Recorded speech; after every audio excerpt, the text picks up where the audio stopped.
Hi, Nitin. A very warm welcome. Thank you. Thank you so much. I think absolutely a pleasure being here. So, Nitin, let's start with the name Pazo. What's the meaning and how did you arrive at that name? So Pazo has its origin in Spanish language. So Paz in Spanish means peaceful, and Pazo essentially stands for peaceful operations. And that's something that we plan to deliver to our clients, which is they should have peaceful operations across whatever branch they are. So, Nitin, I'm going to ask you a little tough question now. If you had to describe Pazo's work in one line, how would you do it? In one line, we help companies with their operational efficiency by digitizing their entire operations part.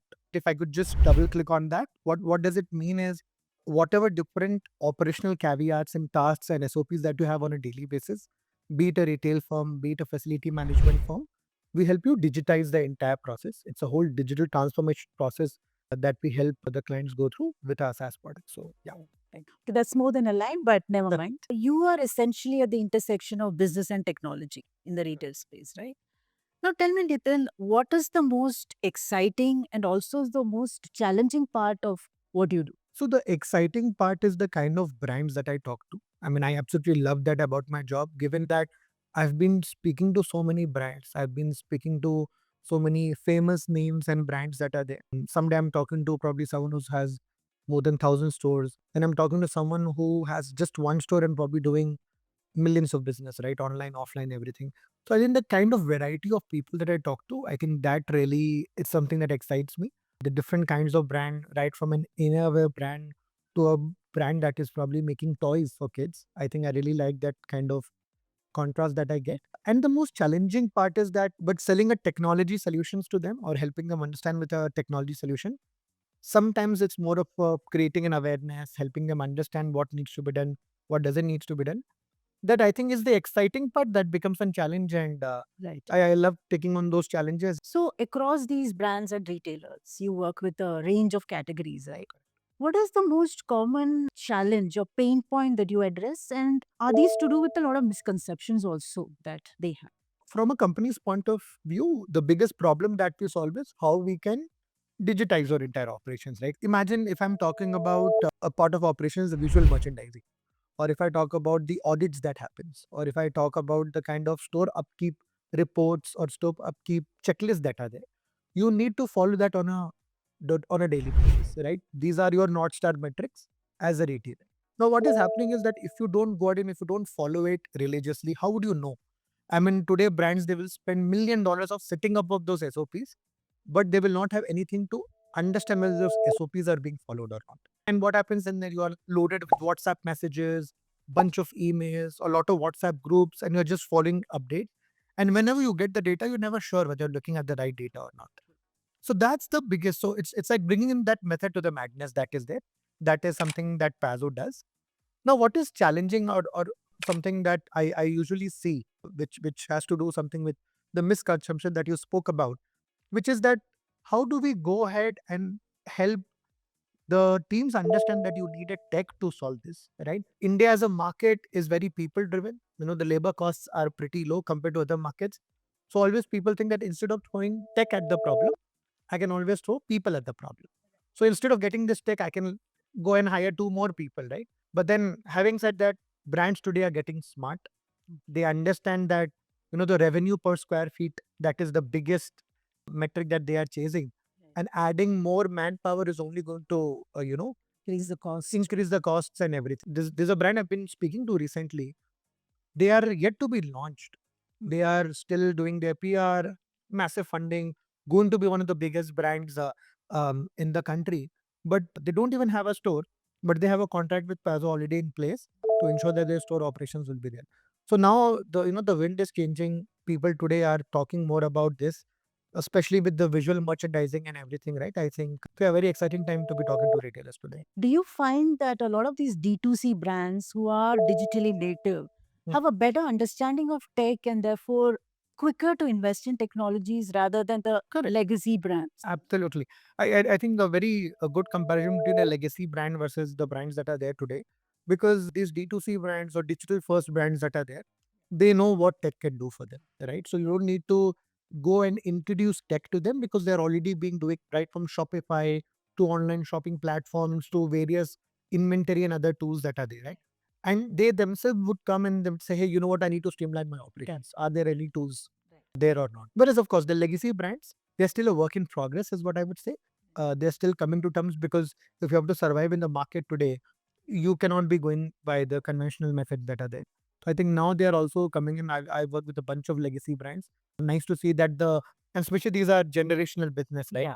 So now with the younger generation taken over their business, it becomes very interesting to see that they're talking tech. They want to invest in tech. So Nitin, you mentioned legacy brands and D2C brands. Now, in the context of legacy brands, you also have in India we have a lot of regional traditional retailers who have very aspirational audience, and they do want to improve their stores. They also have the money to invest in. How easy are they to come around to adopting technologies? Got it. No, that's a very interesting question because we have seen that firsthand happening, especially with this regional brands that are also very traditional and they have been in the business over some of them over more than 50, 60 years now. Now with them, of course, it's a two-folded problem. Number one problem is the understanding of having a tech solution, right? And then second problem is, do I need to invest in that particular tech? All of these brands, because they are so big and legacy and they have massive organization, a team works to or rather tend to work in silos. I mean the store teams problems, not necessarily, I don't mean all the brands here, but not necessarily they reach the top of the to the CTO's office or probably to the tech team. Or if a tech is making a particular solution to help the store team, then you never know whether it is even solving a problem at the ground or not. So with traditional brands, we have seen this problem, right? I mean, when I speak to operational teams, it's very difficult to explain tech to them. And if I speak to tech teams, it's very difficult to help them understand non-tech issues that are there. Classical stakeholder management. So all of these traditional brands, because they come with a very heavy muscle memory of investing in traditional methods, right? We live in the Instagram generation. True. So are you leveraging those media? Are you leveraging those kinds of tech, media, new age marketing, all of that for a traditional brand? It's not happening with everyone, but again, as I was telling, work in progress. So hopefully more brands would pick up and invest more in tech and new age things. Can you tell us more about the solutions that you have which helps the VM teams see results? Yeah. I'll give you a very amazing example. So one of our biggest client is Jockey, and they have more than 1400, 1500 stores in India alone, right? Now imagine every day they have to send 2 to 3 images per store to their visual merchandising team. Now let's do the math, right? If it's 1400, 3, that's 4200 images per day that goes to their visual merchandising team. VM teams, brilliant designers, NIF toppers, and everyone, right? They have to literally sit and check every image. Now it's humanly impossible Absolutely. for someone to sit and check 4,200 images in a day. That is exactly a major pain point that Pazo solves. So now what we are doing is, no, it's the world of AI. Everyone wants to do something with AI, right? We're very beautifully aligned AI with this whole VM problem where now what happens is they take a Pazo, they just take a picture of whatever they have to get it checked, planogram, shelving, signages, billboards, whatever they have to check within the store. And at the back end, the guidelines or a reference image or the best practices are already uploaded over on Pazo. So that's the standard. This is what is getting uploaded from the store. There's no manual review required because AI would do the review and automatically tell you which are the stores which are compliant and which are not compliant. So now what happens is you get a complete understanding of these are the stores or these are the managers or these are the regions whom we have to go after. So you manage by exceptions and you don't go all guns blazing towards those 1400 stores. You know which are the ones that have to pay more attention to. So now are they able to see a difference between the cost and the the results, that tangible results that you can see, the ROI in effect? Absolutely, yeah. So see, for a tool that is like a task management tool or a productivity tool, revenue or cost probably may not be a direct indicator. But then, what is the biggest thing that I get out of one of the biggest, you would say, ROI that I get is people coming to me and saying, hey, you know what? It used to take 6 hours to do this work today earlier, but today with Pazo it's getting done within probably minutes. So that's the That's the ROI that I'm talking about because in today's dated time, time is money. I suppose that's also a lot to do with how the organization is structured, right? And how these silos that you mentioned earlier are broken. Like for instance, this would mean that the CTO is in greater interaction with the business team, the VM team, and so on, right? Exactly. That is also So happening. I think if from top to bottom, if you're aligned on one role, which is or a one metric, Yeah. which is how do I ensure that more people are coming? So it's a three-way thing, right? More, how can I get more people inside my store?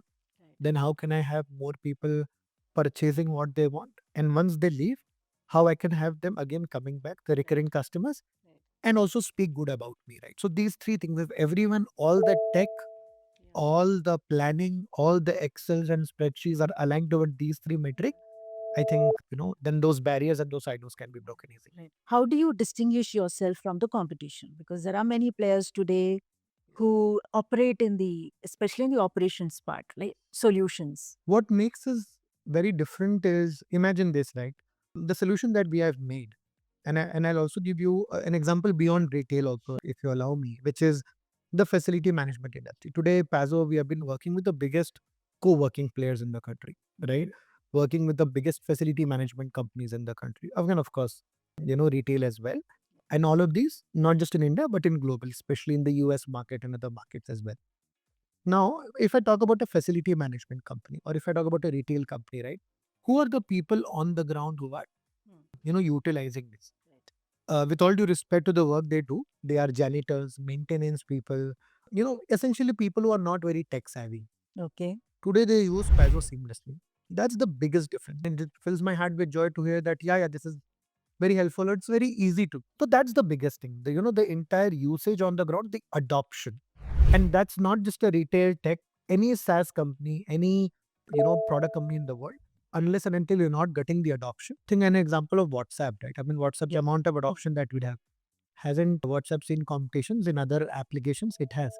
Adoption becomes very, very important. And the stickiness and the adoption that Pazo has, it's the highest in the market and speaks volume of. So Nitin, going a little beyond business and technology, coming back to your own journey, you've been a passionate champion of sports, right? An advocate of sports. You have started a initiative called Kale India, right? Tell us more about it, and also more importantly, what do you think that entrepreneurs and business leaders can take from sports? Some kind of life lessons that they can apply. So yeah, Kill India is a very special initiative, something that I do whenever I get time, right? Of course, it's a very non-monetary. We don't make any money and stuff. Credit goes to my friend Sai who came up with this idea. And we were just thinking that India is a country which is like the biggest in terms of populations and all of these things, right? And but we are not a sporting nation yet, right? We are good in one sport or maximum two sports. And what is even more sad is that right from various media houses to publications and everyone, they only talk about a certain sport. So I said, can we have a channel? Can we have a place where people can come and talk about only these sports that probably often gets unnoticed? Then we did various pivots of doing an Instagram page to a Facebook page. We have close to 18-20K followers on Instagram, over 85K followers on Facebook. And then we realized, oh, there are people who would want to talk about that India won the squash World Cup or what's happening with the hockey league. How can we also have attention coming to them? Because only when you have attention, money flows in, infrastructure comes in, people take more of these sports. That's what Kill India does, right from helping stitch different pieces of the puzzle together, from players to brands to others, to just talking about it out of passion. On the second question, that is, what can entrepreneurs, builders, operators they can take away from sports? Bunch of things, I think, most of the things, right? Ultimately, what you play inside any company is also a team sport, right? So I think working in team becomes very, very important. But my personal favorite is that it takes a village to get, to raise a child, as they say, Yeah. but then also to get a sports person on the field, right? Similarly, in any company setup, let's say even at Pazo or anywhere at your company, right? There's a whole bunch of team that makes us look good, makes the organization look good, makes the team or the person on the pitch looks good. So I think that can be done with a little mix of discipline and focus. I think that's what people can take away. Thank you so much, Nitin. That was an extremely interesting conversation. Thank you for sharing your insights. Thank you, Retail for Growth and the entire team. Absolutely honored, to be here. So yeah, enjoy the conversation. Thank you. Thank you.